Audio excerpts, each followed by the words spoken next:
நான் போன மாதிரி 2006 2011 நான் உணவுத்தர அமைச்சராக நான் இருந்தேன். அப்போது ஒரு முறை திருவண்ணாமலைக்கு அண்ணன் கலைஞர் அவர்கள் ஒரு பொது நிகழ்ச்சியாக வந்தார். வருகிற பொழுது என்னுடைய குடும்பம்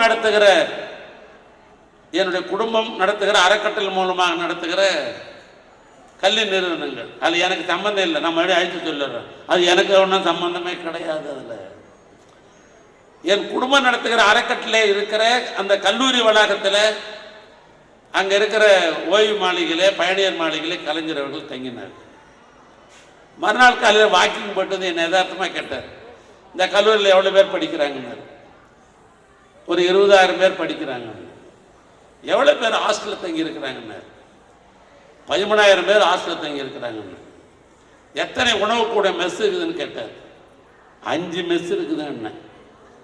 இது ஏறத்தாழ 2005 2004 ஆண்டு. 2006 கழகம் ஆட்சி அமைக்கிறது. அமைத்த உடனே எனக்கு என்னடா மந்திரி பதவி கொடுத்தாருன்னா உணவுத்துறை மந்திரின்னு எனக்கு கொடுத்தார்.